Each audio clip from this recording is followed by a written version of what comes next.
From the world of AV programming and control with James King, I'm Steve Greenblatt, and this is Ask the Programmer. James, how are you today? I'm excited to be back, and we have another exciting duo of guests that we're going to have a very lively conversation. If you're a fan of the show, you should realize the last episodes. So the second episode is the continuation of our guest. Again, Steve, how are you doing? I'm doing well. These guys not only good friends, but they are now taking the seat of our most frequented guest, other in addition to Dan Farisi, which you're in good company. We should So start charging them rent. Oh I was man. just gonna say it's been an honor. Now you're gonna charge me rent. those voices are none other than George Chacko and Rich Miller, the Bald AV guys, and also Pace University faculty, as well as the founders of Next Level Learning, which we talked about in our last episode, 183. Welcome back, George, and welcome back, Rich. Oh, George is coughing, so I'm gonna go. Thank you, Steve. I'm gonna jump in there for George. It's great to be back. And anytime we can be in the company of our good friend Dan Farisi, we will take it. Absolutely. Good people, good people. George, you still breathing? I'm here. I'm here. Sorry about that. I had Not a to step problem. away for a quick second. Thank you, Rich. Uh, I echo his sentiments. Uh, One of the things that I'll say, to give you guys a little bit of time to catch your breath, George, is that you guys are an incredible team. And and that was just a great example of how you play well off of each other. You know how to have each other's back, and like the fact that you guys work so well together, really contributes to your success, and it's something that other people should look at. And I don't know how many people give you that feedback, but you complement each other incredibly well. Someday we'll write a book about our earlier days and the mischief we used to get into, but not just yet. Yeah, we used to both Um, we used to both have really long hair down to our backs, and the whole nine. So no, So just so kidding. I you never well, just had. one of us did. you just cut it just for the look, is Yeah, it's for the brand. It's for the right brand. for the Yeah. brand. Nobody Hairy else AV was guys calling didn't sound themselves right. Bald AV. No. Nice.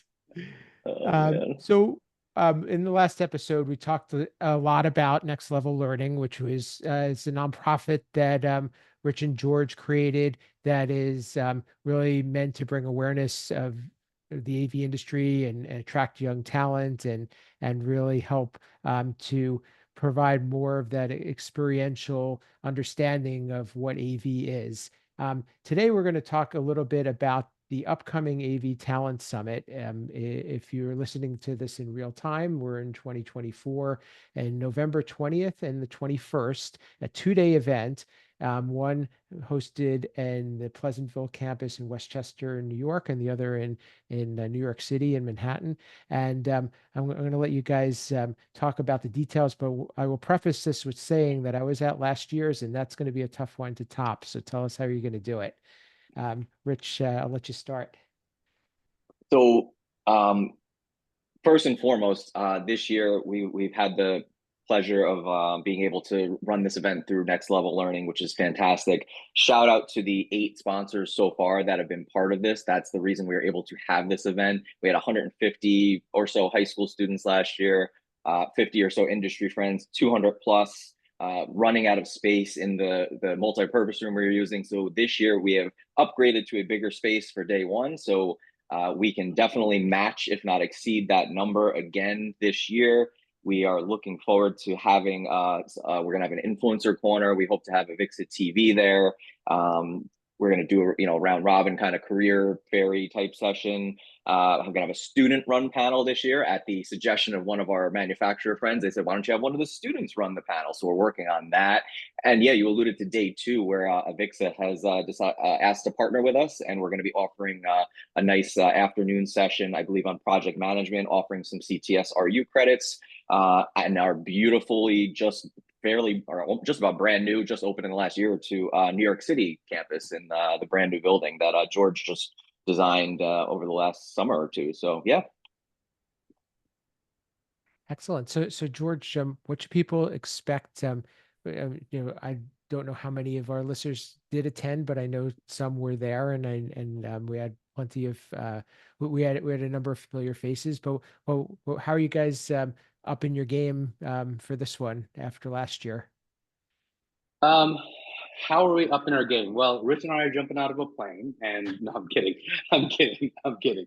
Like Rich said, we are planning on a bigger scale, so to speak. So we're gonna be reaching out to more schools, more. So we're hoping to have more high schools there, but we're also hoping to have more colleges there. So we've reached out to the Columbias and the NJITs and the Rutgers. I'm going to stop naming schools because this is something Richard suggested I should do. Stop naming stuff because I will forget to name people and leave people out. So we've reached out to other schools, and we're going to have quite a few folks that will be joining from a higher ed perspective as well. So, for those that'll be in attendance, you're going to have industry leaders as usual, just like we had last year. We'll have all the big names there, but we'll also have hiring managers that'll look for new talent, right? Whether you're in high school looking for a summer job or a college looking for an internship, whatever it is, the folks that are there are in some shape or form, they are hiring managers, right? They're oh my God, technicians, designers, programmers, you name it, they're going to be there. So like, whether you're a college student or a professional, entry level professional, or a high school student, it is going to be quite an introduction to something you see around you and experience around you every day and don't even realize that you are so deep, knee deep, neck deep in AV already. So that's our hope, is to make you realize it's not why you belong here, why you're here, why aren't you fully here now, kind of thing, if that makes sense.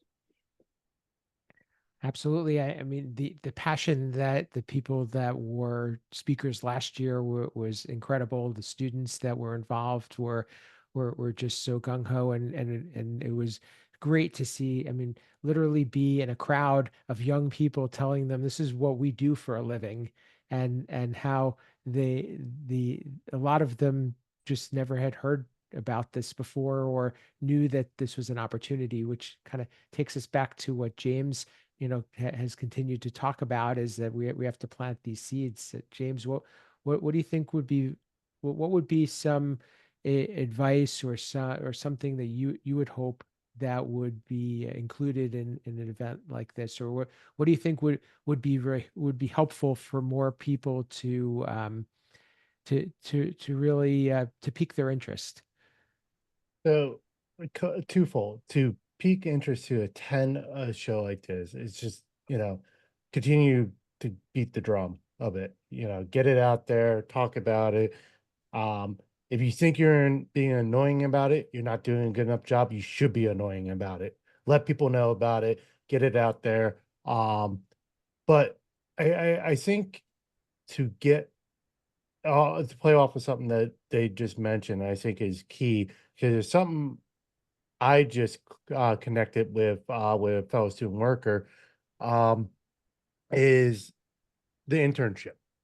So one of my student workers was dead set. He was in college and he wanted to be a programmer for machine learning and AI. That was what he was studying, that he was gun ho for it. He went to a summer internship at another university to work on an AI project, machine learning project. And he came back and goes, I'm changing my major. He did not enjoy it. He's like, this is not what I thought it was. It's not what I wanted. He actually did it.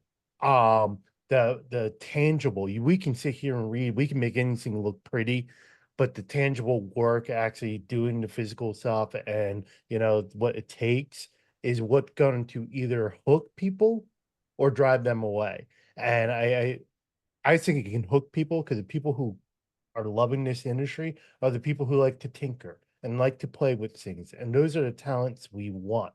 I mean, I'm sure all four of us here were the ones hooking up the VCRs. Yes, I want that old VCRs, and the game systems in our homes to the TV and all that stuff. Like that's what we did. We tinkered. We want more people who can tinker, and we got to give them the opportunity to do it. It's a great point, and I know that part of next level is that experiential and the hands-on, and I know that that's also part of the PACE curriculum. If we shift gears a little bit, and we talked a little bit about this in preparing for the show, programmers, this industry has always been hungry to have programmers and a pathway to get programmers into the industry. And again, we talked about the fact that in in the world of programming, you can be in this big sea and know a certain language or a certain um, have a certain ability, but that doesn't make you stand out. But in AV, and when you're a programmer, you all of a sudden have a title that is sought after. Um, George, tell us a little bit about what's an elevator pitch for somebody to be able to get into AV that may have be in computer science or maybe is interested in tinkering as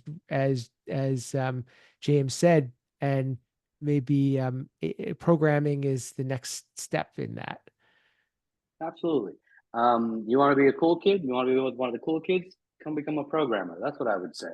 But no, but seriously, like the thing with AV is you could pull cables, you could put 15 devices together, you could do all these things, but at the end of the day, if you don't have a good code, and believe me, I know this from experience for years, all you need is one dead end and your room will be in constant state of repair for semesters to come. So understanding the fundamentals of programming and finding your way into the AV industry. When I started, I'm gonna date myself again here, but I started with the Extron. What was it called? It was the Global Configurator 2. That was the hot programming language, not language, platform back then. Then we used to do the, oh my God, I'm going to the Clear One Zap 400s. All these were the cool programming platforms that we were using at the time. And I thought, oh, this is something that you get used to. And as my career, then, the Crestron programming came in with the 101 and the 102. And the amount of things you can do with the graphic, even the graphic interfaces and designing the touch panels and designing what the room is supposed to do. You could put so much life and energy into a room with your programming abilities, right? And to think that, yeah, you need to know coding, you need to have the foundations of coding. But if you know a C# or if you know a Python, your skill set is so invaluable in our industry. Again, I'm going to go back to that theory, that you can go into IT and compete with 500 people, or you could come into an AV. You could go to a Crestron, you could go to an AMX, you could go to a QSys, and you'd be competing with 5 people, right? The opportunity and the options are unlimited, and there is so much more flexibility in what you can make happen within can make happen within a classroom or a conference room or an event space. I forget event space, right? Like imagine the things you could do with 5 pages of code on a touch panel for an event space. You go crazy, right? You code you program shades, lighting, fans, doors, windows. I mean, you name it, you can do it. Anything that has a motor, you can make it do whatever you want. Motor and a Cat6 cable and a good programmer. That's all I need, right? So, yeah, I could ramble on for days, but I think of all the options, a good programmer in our industry is just invaluable. Yeah, and I think this is a perfect segue. We've taken that next step, or we're about to take that next step, where we've tried to build off. So George and I built two AV courses from the ground up. One is an intro level, touches on many different topics. One is a PM project management course, focuses on project management. Our next step now is to build out more courses, one of which is collaborating with our computer science school. And I think that's where we're going to start opening the door to the programming aspect more, because we're going to be able to get students that are skilled in programming and be like, ooh, AV is cool. Oh, I know how to program. George and I dabble in it. Like, we teach an intro to computer science course, but it's very basic programming. And even this semester, we started using AI to help with the basic, and because it's non-computer science majors that we teach in that course. But in the AV side of things, we want to connect our program now and make it more interdisciplinary. So we want to branch out to the computer science school, because we operate out of the School of Arts and Sciences. And then next we want to branch out to the business school. So we want to have this really interdisciplinary, because let's face it, it is interdisciplinary. And everybody does kind of ask us like, hey, do you operate out of Pace's computer science school? And it's like, no, actually we started in the media school because it's experiential. It was the most organic fit. But now it's time to start branching out even more and find those, superstar students in the computer science school to build out that programming aspect of it for us. That find those students that are 20 times smarter than George and I and know how to do all that stuff. I legit thought he was going to say 20 times smarter than George and leave it at that, but he did put himself in there. You know more programming than I do. Really smart. I've always thought, quite honestly, that a cool class, and maybe this is something for down the line, would be at the end would be to have a working system, and you bring and you have people play the different roles, and maybe they change and have to be in rotating seats. So Since you bring this up, we can here's another breaking news. We have couldn't be a better time for this. We have partnered with Crestron, and Crestron has Rich blink twice and nod three times if I'm not supposed to say anything, but I'm also not looking at him. But Crestron has graciously donated a lab to our program, and it's nothing crazy. But again, keep in mind, these are very entry-level kids who do not have any background from a technical perspective from our world, right? They understand cameras, they understand lighting, they don't understand technical from an AV IT perspective. So we have about 4 or so stations donated. It's completely based on AV framework. And these students in our 165 class, as a portion of their lab, will be coding using the AV framework. Laptop on display 1, PC display 2, sound through speaker right, whatever. And that will be a portion of what they do this year. So really, really looking forward to that. But the big scissor moment will happen soon, because we are in the process of finishing that room up. Very cool, and thank you for the breaking news. I love that idea, and James, I'm going to bring you into this because we talked a lot on previous episodes about what are the skills that a programmer needs. What does a programmer what is really AV programming about? How much of it is writing code versus all the other things we did? We did actually asked ChatGPT for a breakdown of the percentages of time that a programmer spends writing code, and it's not even half. So being good at code is only one percentage, and it shouldn't be a limiting factor in being able to be a successful programmer. Talk a little bit about that in terms of how we can encourage people to be thinkers and really a programmer's job is designing the operation of the system, not necessarily what people think it is in writing the code. I think the best way to go about doing something like that is kind of what these fellows are talking about, and doing that hands-on lab. Those hands-on labs are good, but the key aspect of hands-on labs, and I'm sure George and Rich are doing this, is making it more real world scenarios. And I still remember to this day a college class I took on Cisco networking. Classes programming routers. Instructor gave us a packet, a lab of, go throw your ACLs in. Here's all the stuff that the router needs to do. Class is about maybe 10, 15 students working, typing away. Instructor is just, mosey on around, walking, checking on things. He ends up in the back of the room where the rack is and pulls the power.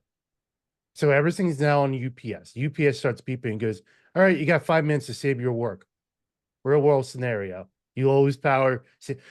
Watching the students dig in, try to get their work submitted to the router before losing power was probably one of the best experiment I've ever been through, because it makes you think on your feet. Yeah, anyone can follow step-by-step directions, but now you throw a wrench in there. What are you going to do? Okay. Like,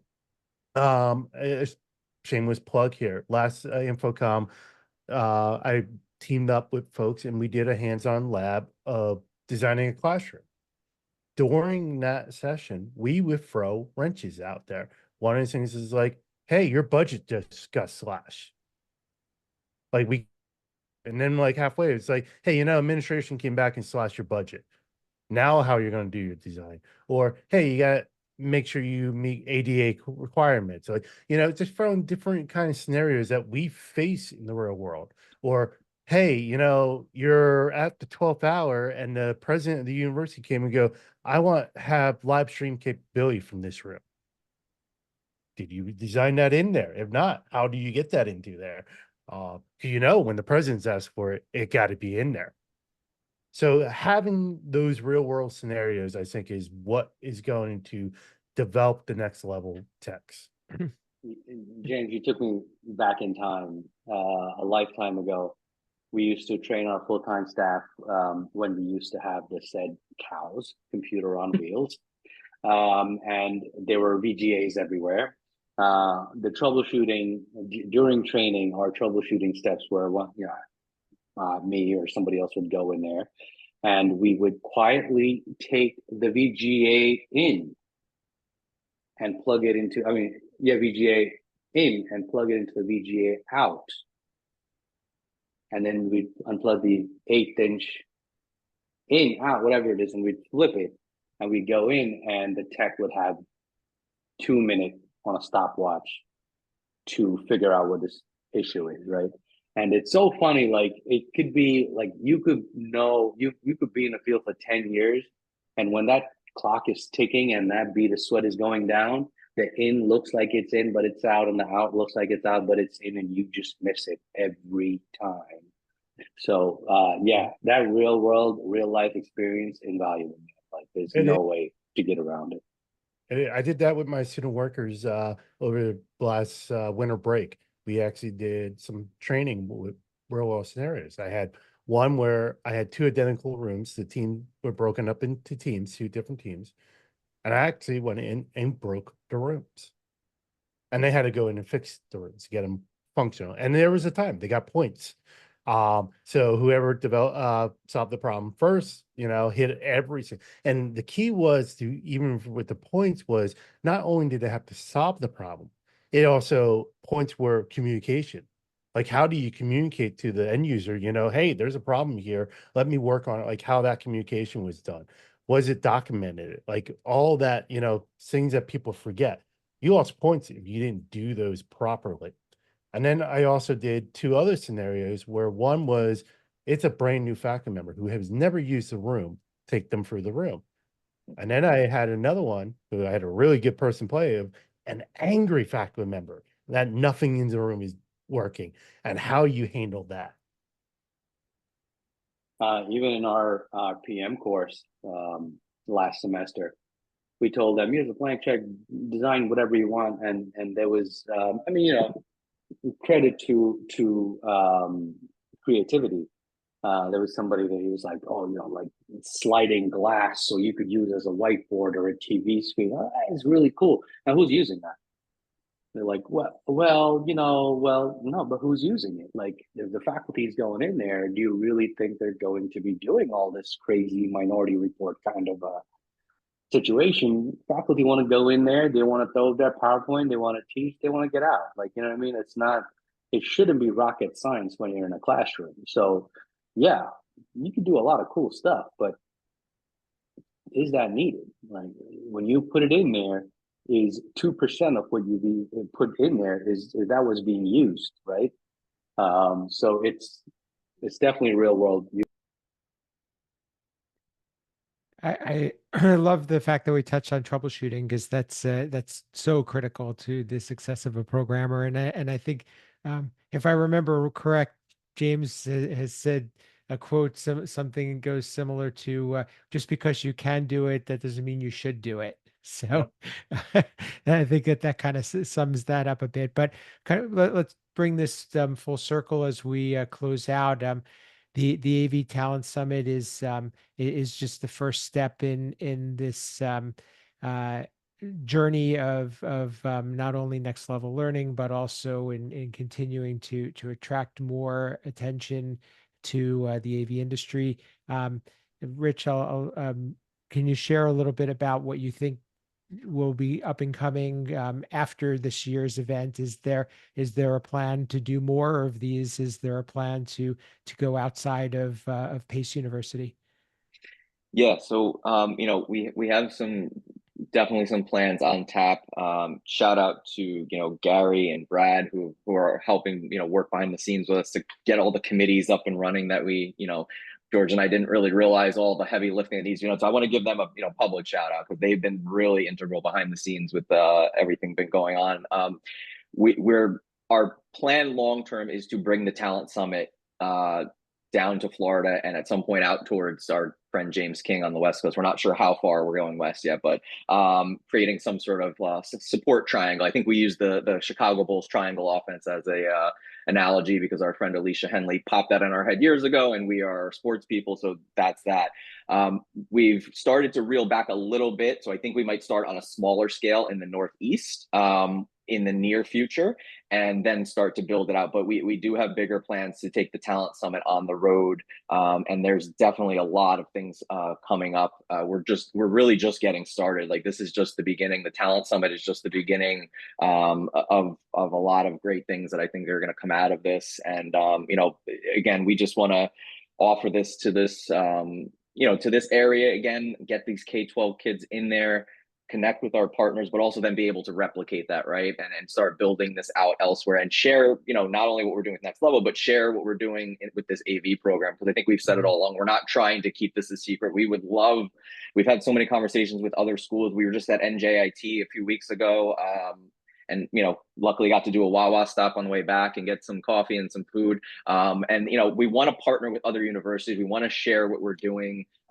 It's great that we were the first ones, but we want to be able to build this with other areas because the strength is in numbers with building this out in the AV industry.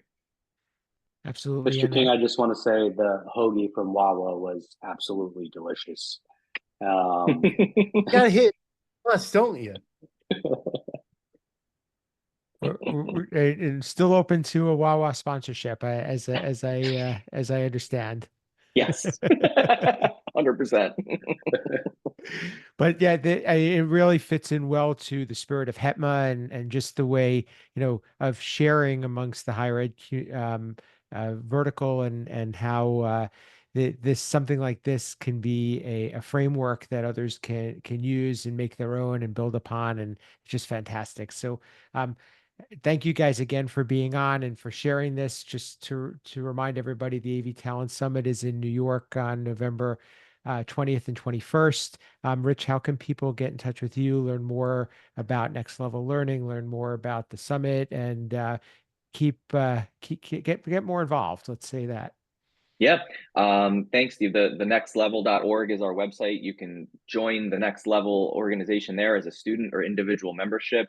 You can find me on LinkedIn, Rich Miller III. You can find the Bald AV Guys on all the socials at Bald AV Guys, and Next Level Learning is at Next Level Learning on Instagram and at Next Level _ Learner on X. We're working on that. Again, level is LVL, so as Steve was gracious to point out earlier. So I just want to make sure that that is out there, and hand it over back to you, Steve. And George, how can people get in touch with you? Keep up with what you're doing, and also chime in on this conversation. Sure, absolutely. Everything Rich said is all goes for me as well. However, you can also reach me on LinkedIn at George Chacko, CTS, I believe. And you can also catch a podcast, Cables, Coffee, and Curveballs, when Rich and I do have some time left over from all the other things that we do. We grab a microphone and talk about some fun stuff. So do follow us there as well. Absolutely. And if you want to learn about a little pop culture, a little sports, a little coffee, a little of everything, and also listen to some cool guests, please check out that podcast. I just was on an airplane and got to catch up with some old episodes. So it was really great. And actually, wait, special shout out, Steve. Thank you you and Brittany for sending us Wawa Coffee. I have to shout that out live. That was a very kind gesture of you guys. That's George and I are waiting to enjoy that together. So right at the start of the semester. Yes, absolutely. More to come. So appreciate that. James, how could people get in touch with you? Keep up with what you're doing, carry on this conversation further. Again, you can, if you're looking for me, I'm on X at AV_James King. I'm on LinkedIn in our community, called Ask the Programmer. Anything with HEPMA, Higher Ed AV, write the IT and AV column. Again, if you Google me, you'll find me. Absolutely. And for me, you can reach me at Steve Greenblatt on social media. My company, Control Concepts, is a supporter of the show. We can be found at controlconcepts.net, and we help programmers to make their lives a little easier by providing API integration solutions with manufacturers' equipment, and also some programming building blocks that can enhance projects.